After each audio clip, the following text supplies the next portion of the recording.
디모데후서 1장 15절로 18절 말씀입니다. 아시아에 있는 모든 사람이 나를 버린 이 일을 내가 안하니 그 중에는 부겔로와 허모게네도 있느니라. 원하건대 주께서 오네시보로의 집에 긍휼을 베푸시옵소서. 그가 자주 내가 사슬에 매인 것을 부끄러워하지 아니하고 로마에 있을 때에 나를 부지런히 찾아와 만났습니다. 원하건대 주께서 그로 하여금 그날에 주의 긍휼을 잊게 하여 주옵소서. 또 그가 에베소에서 많이 봉사한 것을 내가 잘 아느니라. 아멘.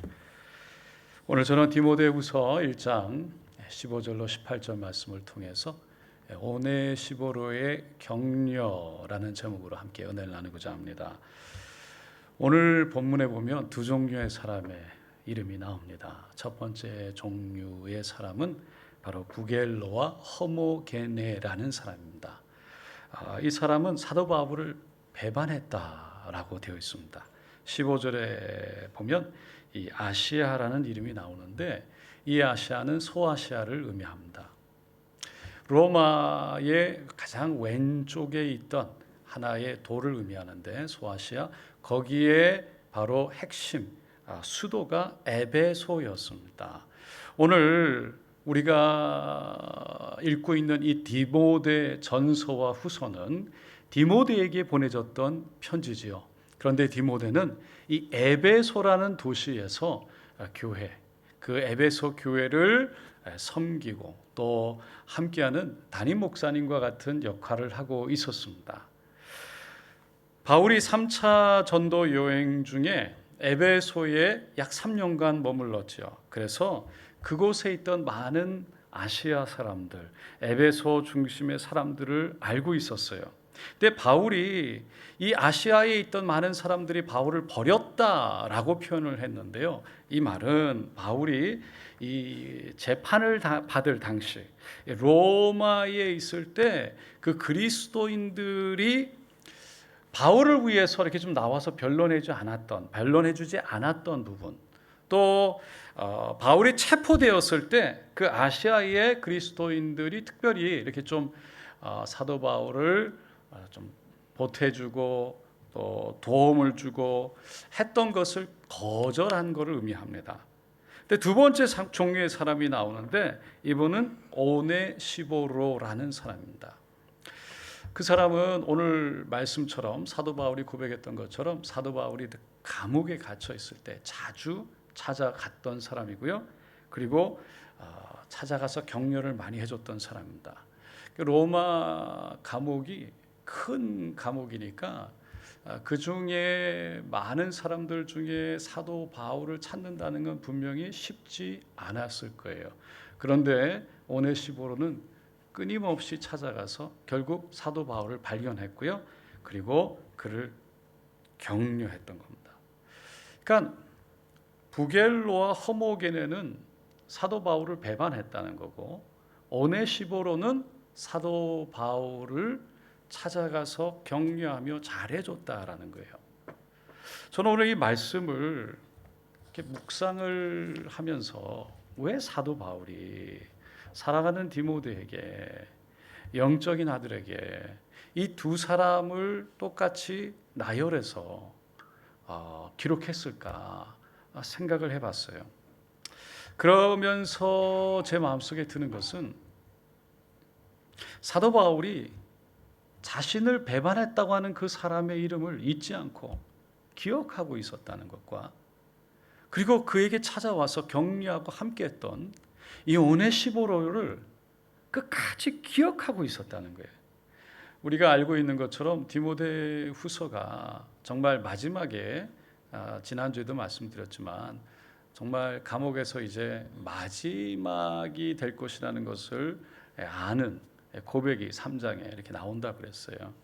그런 입장에서 지금 그 마지막 순간에서 디모데에게 사랑하는 아들에게 편지를 보내고 있는데 자신을 배반했던 사람, 자신을 기억했던 사람, 고마운 사람들을 정확하게 기억하고 편지에 그 이름을 적었다는 거죠. 뿐만 아니라 오늘 본문을 보면요, 그 오네시보로를 위해서 기도하고 있는 것을 보게 돼요. 16절에 원하건대 주께서 오네시보로의 집에 긍휼을 베푸시옵소서. 그러니까 오네시보로만 위해서 기도한 게 아니라 오네시보로의 집안 전체에 하나님의 긍휼을 베풀어 주시옵소서. 그렇게 기도한 거예요. 그리고 18절에 주께서 그로 하여금 그날에 주의 긍휼을 입게 하여 주옵소서. 또 그가 에베소에서 많이 봉사한 것을 내가 잘 아느니라. 그러니까 오네시보로가 예수님이 오시는 그 마지막 날에 하나님의 은혜를, 긍휼을 입게 하셔서 결국 그 구원에 이르도록 하나님 도와주세요, 주님 도와주세요 라고 그 가정을 위해서 기도했어요. 그리고 디모데에게, 디모데야, 오네시보로가 그 에베소에서 너와 함께 수고하고 고생한 것을 너가 잘 알지 않느냐라고 얘기하는 거죠. 그 안에는 그 오네시보로가 너에게 돌아갈 때 너 그거 잘 해줘라, 대접을 잘 해라, 이렇게 잊지 말고 잘 부탁한다는 그런 의미를 담아놓고 있는 것이죠. 여러분 가만히 생각해 보세요. 우리도 누군가에게 은혜를 입고 또 누군가에게 선대를 받게 되면 기억하지 않나요? 그리고 그 사람이 어디에 간다 그러면 이 사람 좀 잘해주세요, 이 사람 좀 잘되게 해주세요, 그러지 않나요? 할렐루야. 그래서 사람들이 이렇게 보면 누가 뭘 좋은 거를 받으면 이 사람이 한국 간다 그러면 이 사람 가면 좀 제발 뭐 식사라도 함께 해달라고. 제가 여러 번 얘기했지만 1988년도에 부모님을 따라서 호주에 왔지요. 그때 아직도 기억이 나는 것이 7월이었습니다. 참 추울 때였어요. 첫 번째 공항을 픽업해 주신 집사님 댁에서 한 2주가 안 되게 1주 반 정도 있었고요. 그리고는 메도뱅크에 컨스티튜션 로드라고 그 메인 로드가 있는데 거기에 빨간 벽돌 아파트 방 2개짜리에 저희 5 식구가 들어간 것을 기억합니다. 그때 이삿짐이 오지 않아서 아무것도 없었어요. 아마 뭐 이건 저만의 얘기가 아니라 다 이민원 분들의 같은 경험이죠. 그 7월 달에 아무것도 없이 추운데 돌아가셨지만 지금은 장로님이 권사님과 함께 아직도 기억이 나요. 담요와 뭐 숟가락이라든 젓가락 몇 가지 하고, 그 다음에 요만한 여러분 우리 잘 쓰는 회색으로 만든 히터 팬 돌아가면서 히터 바람 나오는 요만한 거 하나 갖고 오셨더라고요.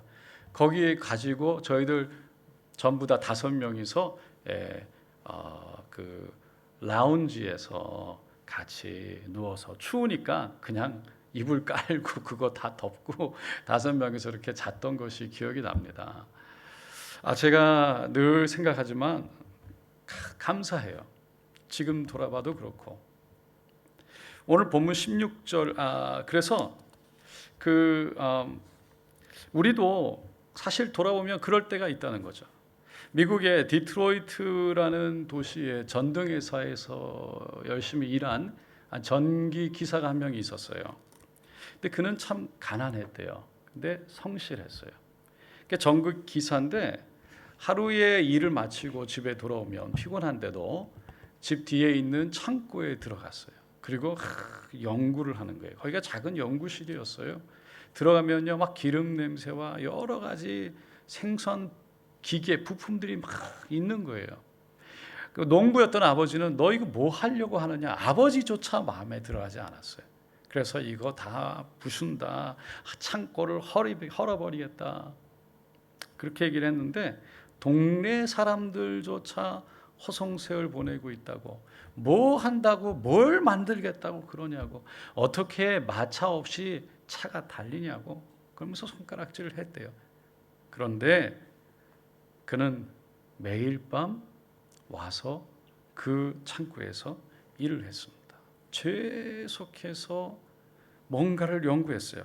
그럴 수 있었던 힘이 어디 있었냐면 아내가 자신을 잊지 않고 늘 믿어줬던 거죠. 늘 격려해 줬어요. 당신은 꼭 성공할 거예요. 난 믿어요. 언젠가는 당신의 꿈을 꼭 이룰 줄로 믿습니다. 그러니까 아내가 늘, 근데 말로만 한 게 아니고요. 밤늦게 어두우면 등불을 들고 와서 그 기계들 이게 등불을 들고요. 석유 등불 들고 이렇게 비춰주고, 추우면 손을 호호 불어가면서 거기에 옆에 서가지고 따뜻하게 등불로 비춰주면서 그렇게 도왔다는 거예요. 그러다 어느 날 3년이 지났습니다. 마을 사람들이 갑자기 밖에서 전혀 듣지 못한 엄청난 엔진 소리를 듣고요. 잠을 깨요. 그리고 창문을 열어보니까 새벽에 한 사람이 그 엄청난 까만 탱크 같은 차를 타고 말없이 달리고 있는 거죠. 그 사람이 바로 그 유명한 헨리 포드라는 사람입니다. 지금 알고 있는 자동차 왕이죠. 그 자동차 왕이 나중에 정말 자동차 왕으로 인정을 받고 사람들에게 정말 존중과 존경의 대상이 됐을 때 어느 날 기자들에게 둘러싸임을 받게 됩니다. 기자들이 물었어요. 당신이 만약에 다시 태어난다면 무슨 일을 하겠습니까? 어떤 사람이 되길 원합니까? 질문을 했습니다. 그때 헨리 포드가 지체하지 아니하고 저는 아내라면, 아내와 함께라면 무슨 일을 해도 상관없습니다. 그런 말을 남겼다는 거예요. 헨리 포드가 성공을 한 후에도 자신을 그렇게 힘들고 어려울 때 믿어주고 함께했던 그 아내가 늘 마음속에 고마움으로 남아 있었던 거죠. 그렇게 헨리 포드를 격려했던 그 작은 격려들이 모여져서 결국은 누구에게 축복으로 돌아왔을까요? 할렐루야. 아내에게 돌아온 줄로 믿습니다. 오늘 본문으로 돌아가겠습니다. 오늘 본문 말씀과 지난주 말씀을 연결해서 보면요, 사도 바울이 감옥에 있을 때 자주 찾아와서 격려해 주었던 오네시보로처럼 사랑하는 영적 아들 디모데를 그렇게 살아내기를 원하고 또 그렇게 격려하고 싶었던 마음이 사도 바울의 마음이었다는 것을 알 수 있습니다. 16절 17절에 보면 그가 나를 자주 격려해 주고 내가 사슬에 매인 것을 부끄러워하지 아니하고 로마에 있을 때 나를 부지런히 찾아와 만났음이라. 그러니까 오네시보로가 자신이 예수 때문에, 복음 때문에 그렇게 감옥에 갇힌 것 부끄러워하지 아니하고 두려워하지 아니하고 찾아와서 그 어떻게 보면 생명을 걸고 같은 그리스도인이라고 한참 핍박에 있을 때 예수 때문에 그렇게 감옥에 들어갔는데 여전히 두려워하지 아니하고 부끄러워하지 아니하고 사도 바울을 찾아간 오네시보로를 지금 얘기하고 있는 거예요. 그가 그렇게 했다. 누구에게요? 사랑하는 아들 디모데에게. 그 말은 결국 디모데야, 너도 에베소에 있지만 복음을 부끄러워하지 말거라. 예수를 더 붙들기를 바란다. 그 마음이 있고, 두 번째는 그렇게 오네시보로처럼 나에게 찾아와서 격려했던 것처럼 너도 그렇게 격려하는 삶을 살기를 바란다 라는 마음이 담겨 있는 거죠. 왜냐하면 지난주 8절에 보니까 1장 8절이에요. 너는 내가 우리 주를 증언함과 또는 주를 위하여 갇힌 자 된 나를 부끄러워하지 말고 오직 하나님의 능력을 따라 복음과 함께 고난을 받으라. 그렇게 권면했기 때문입니다. 그래서 그 다음에 나오는 말씀 가운데 디모데야, 오네시보로처럼 그렇게 격려하는 삶을 살기를 바란다. 복음을 부끄러워하지 않는 삶을 살기를 원한다. 고난이 와도 예수를 위해 서 있기를 바란다 라고 전했던 거죠.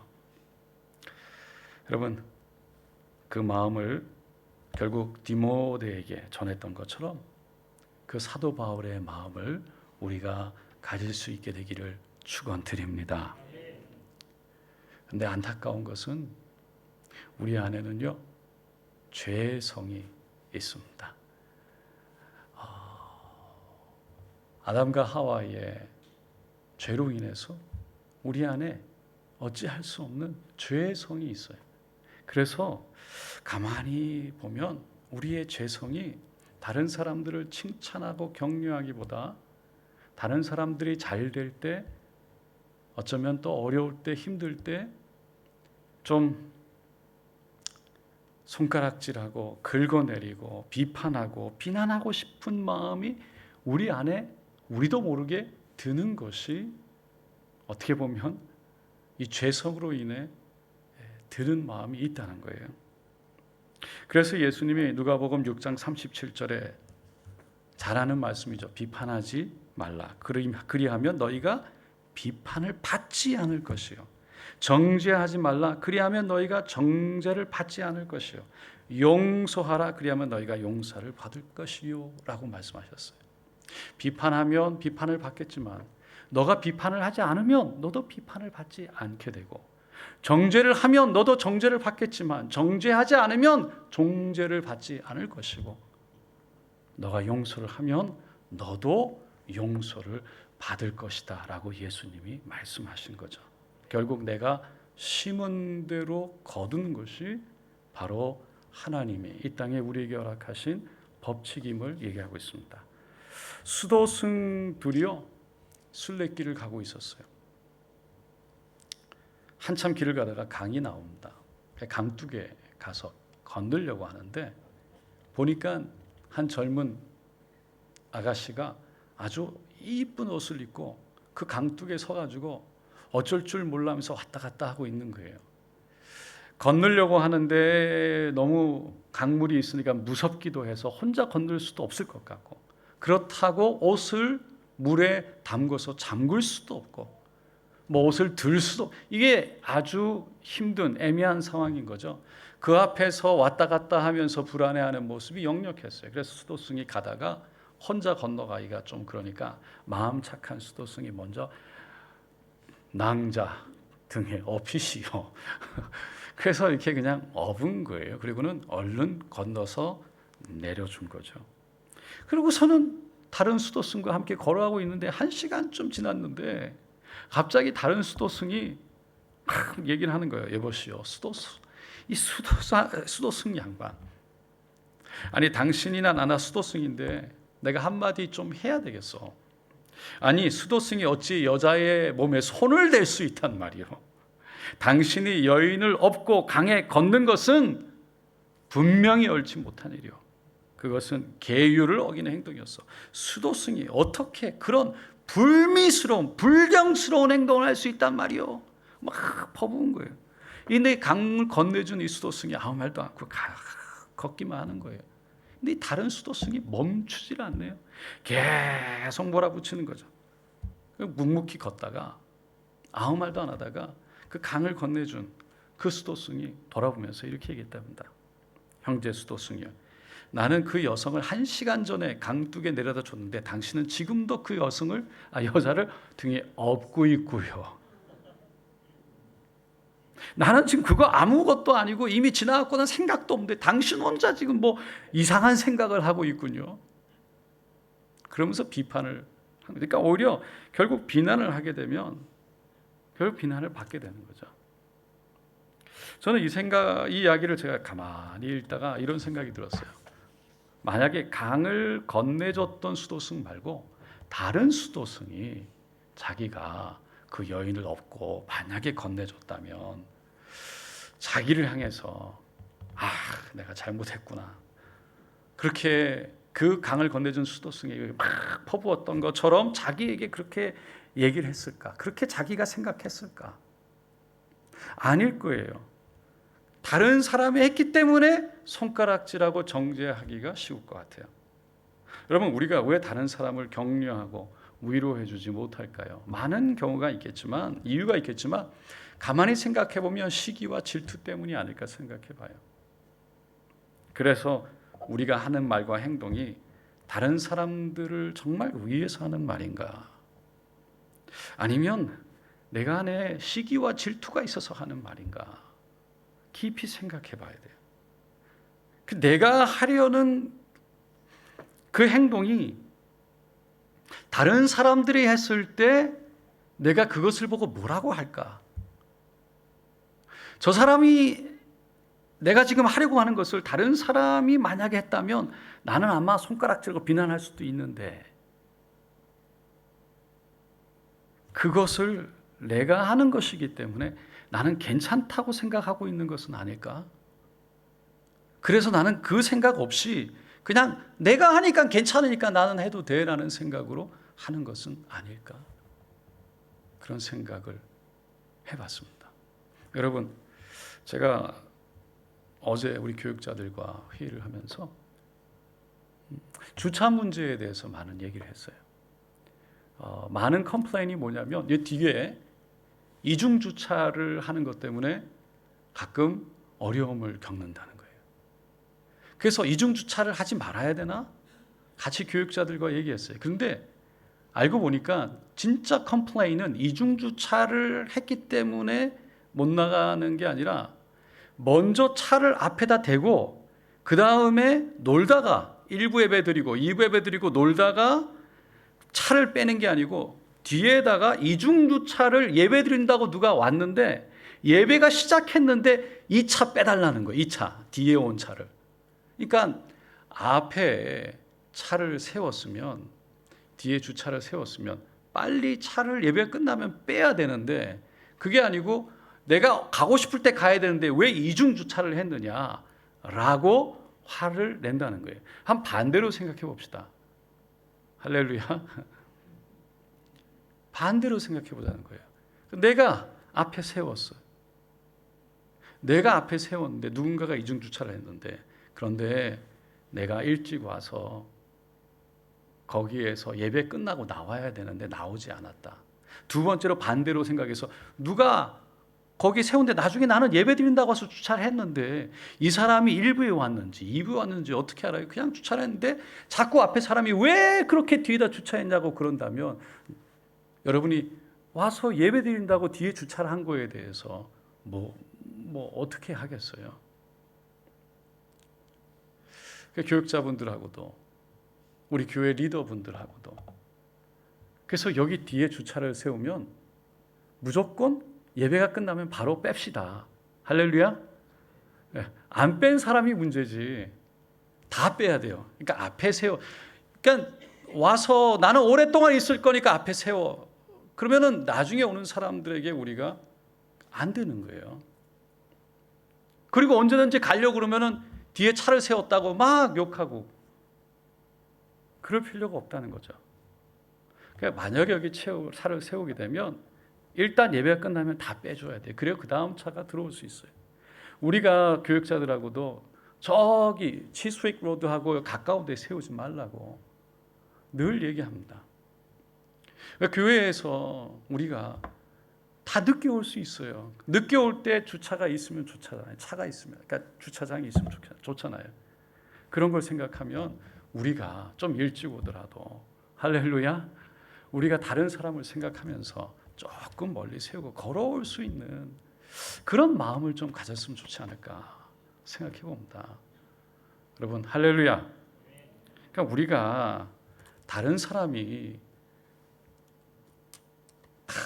차를 세우면 좀 멀리 세우라 그러면서 내가 가운데 차를 세우면 괜찮은 거예요.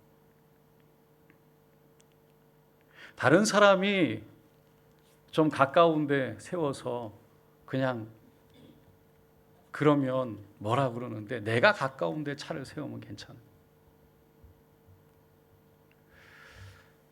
여러분 좀 힘들고 어렵지만 여러분 우리 인생은요 혼자 살아가는 게 아니잖아요. 할렐루야. 혼자 살아가는 게 더불어 살아가고 있어요. 그래서 깨어있는 사람이, 교회를 사랑하는 사람이, 또 교회의 리더가 다른 사람들에게 양보하는 게 필요해요. 그래서 그 사람들을 격려하고 그 사람들을 배려하고 그 사람들을 세워주는 마음이 필요하다는 거예요. 그러면 우리가 같은 헤아림으로 은혜를 받게 될 줄로 믿습니다.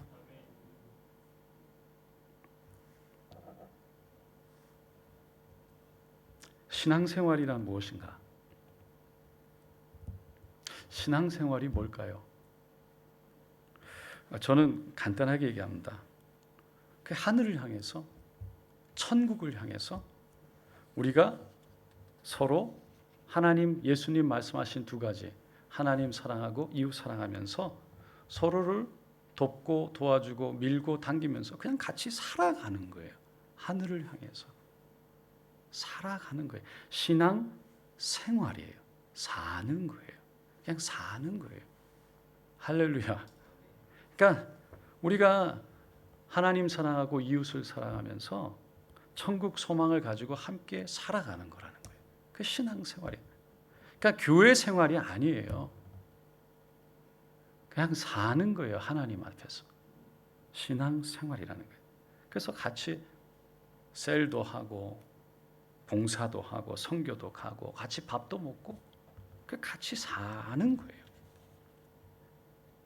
이 세상의 삶이 그래서 중요해요. 사는 거예요. 그냥 그렇게 살다 보면 하나님이, 우리가 하나님 사랑하고 이웃 사랑하고 살다 보면 하나님이 놀라운 일을 하실 거예요. 그래서 그 일을 우리가 경험하게 되는 거죠. 근데 어쩔 때는 우리가 하나님을 위해서 살아야 되기 때문에 하나님을 위해서 산다고 하면서, 하나님의 일을 한다고 하면서, 하나님을 위해 산다고 하면서 하나님 사랑 하는데 이웃 사랑이 빠질 때가 있어요. 그 일을 한다고 하기 위해서. 그러니까 일을 하기 위해서. 그러니까 하나님의 일을 한다고 하는데, 교회의 일도 하나님의 일이죠. 근데 그 일에 빠져가지고 사람이 보이지 않아요.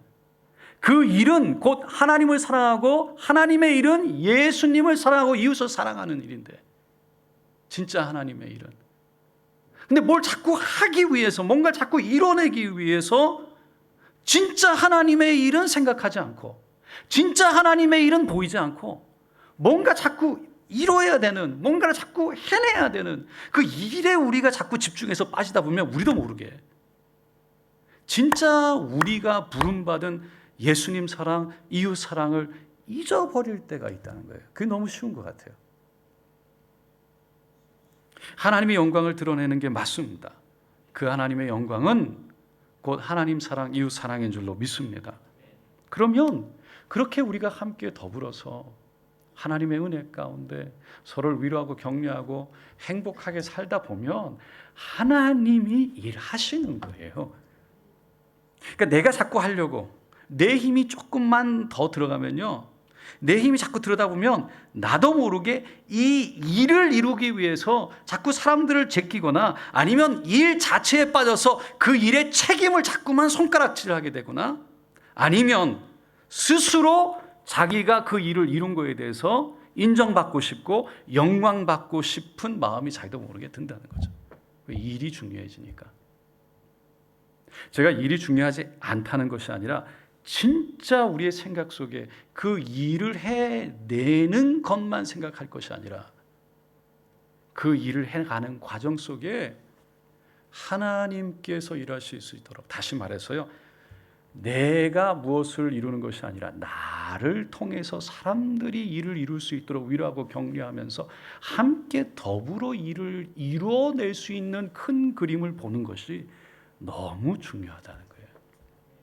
그렇지 않으면 그 일 때문에 막 화도 나고, 그 일 때문에 손가락질하게 되고, 그 일 때문에 책임을 추구하면서 우리가 같이 가고자 하는, 함께 한다는 것이 어느 순간에 사라지고, 그것을 통해 하나님께 영광을 돌려서 하나님이 일하시길 원한다는 간절한 마음과 기도하는 마음은 사라지고, 뭔가를 반드시 이루어야만 한다는 마음속에 빠져버리기가 쉽다는 거예요.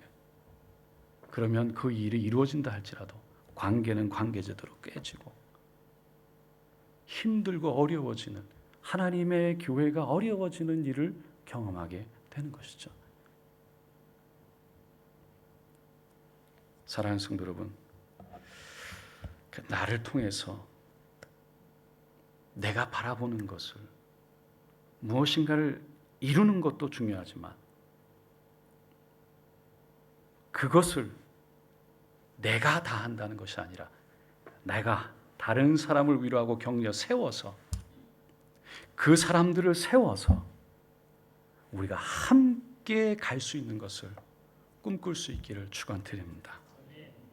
나의 격려를 통해, 나의 위로를 통해 사람들이 세워져서 상처를 주고 받고 이뤘는데 이런 사람들의 관계가 깨어져서 힘들고 어려워지는 것이 아니에요.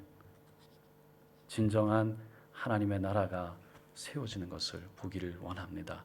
이를 위해서 리더는 그래서 어떤 일을 해가면서도 그 사람들이 영적인 수준을 보고 그 사람들의 마음의 수준을 보고 옆에서 함께 걸어가면서 세워가고 기다려주고 인정하고 격려하면서 그 일을 이루는 것을, 그 사람이 세워져서 일하는 것을 꿈꾸며 간다는 거예요. 그게 영적인 리더라는 거예요. 그러니까 일만 하는 리더는 아무나 불러와서 아무나 할 수 있어요. 그러나 영적인 리더는 함께 일하는 사람들의 영성을 바라보고 믿음을 바라보면서 그 사람을 일이 안 되어지는 게 중요한 것이 아니라 그 사람의 믿음이 세워져서 하나님이 드러나는 것이 중요하다는 것을 기억하고, 할렐루야, 그 사람을 위로하고 격려하고 세워져서 기다려줄 수 있는, 인내할 수 있는 힘이 필요하다는 거예요. 여러분, 내가 다 안 해도 돼요. 내 때 다 안 이루어져도 돼요. 괜찮아요. 하나님이 하시는 거예요. 하나님이 하시니까 하나님 때에 이루어지는 게 중요해요. 그래서 하나님의 때를 바라보고 사람들이 우리가 어떤 일을 할 수 있는, 우리 안에 그만한 능력이 있는지를 바라보면서 함께 기도하고 함께 세워나갈 수 있는 그런 영적인 눈을 가져야 영적인 리더로 세워지게 된다는 거죠. 할렐루야. 세계적인 소프라노 가수가 오랜 기간의 순회 공연을 끝나고 고국으로 돌아왔답니다. 많은 사람들이 워낙 유명한 소프라노 가수니까 기대를 갖고 막 신문에 막 나오니까 막 구름대같이 공연장으로 몰려갔대요. 그런데 이제 그 소프라노 가수가 나와 서야 되는데 갑자기 누군가가 무대 위로 뛰어오더니 고개를 끄덕 숙이더니 죄송합니다. 이 초청된 소프라노 가수가 비행기 연착으로 이게 늦어지고 있다는 거예요. 그러면서 언제 오실지 좀 몰라서 지금 우리나라의 신인 가수, 가장 뜨고 있는 신인 가수 먼저 노래를 청해 듣도록 하겠습니다. 그러고선 그 가수가 청중들 앞에 서게 되는데 사람들이 막 웅성웅성 거리죠. 그 많은 돈을 내고 그 유명한 여가수 그 소프라노 소리를 들으려고 딱 왔는데 이게 지금 안 된다 그러니까 이게 뭐 못 오는 거 아니냐부터 뭐 환불해라 뭐 난리가 난 거죠. 근데 그 사람이 앞에 서서 노래를 부르는데 사람들이 아직도 웅성웅성 그러면서 조용해지긴 했는데 얼굴이 차가운 거죠. 마지막 클라이맥스를 지나서 노래를 끝냈어요. 근데 어느 누구도 박수를 치지 않는 거예요. 어느 누구도 응원하지 않는 거예요. 근데 2층의 한 발코니에 조그마한 아이가 벌떡 일어나더니 박수를 치면서 아빠 최고예요. 전부 다 사람들이 그 조용한 가운데 그 꼬마애가 일어나가지고 그러니까 막 쳐다봤어요. 그리고는 그 가수를 탁 쳐다봤는데 그 가수가 옆으로 이렇게 살짝 돌리면서 그 아이를 바라볼 때 눈에 맺혔던 눈물이 이 불빛에 반짝. 수많은 관중들이 그 아이의 아빠를 향한 격려의 그 환성이 마음들을 녹였어요. 누구라도 할 거 없이 막 일어나서 박수를, 그제서야 정신을 차리고 박수를 치기 시작하는 거예요. 여러분, 우리가 사람은 완벽하지 않습니다. 누가 완벽하겠어요?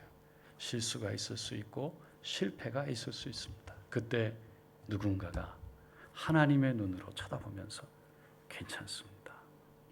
잘 하셨습니다. 그 마음을 압니다.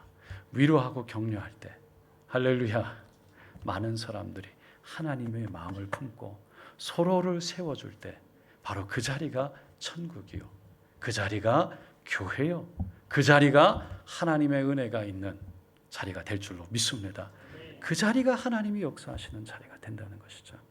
그렇게 하나님 앞에 쓰임 받는 저 여러분 되시기를 예수님의 이름으로 축원드립니다.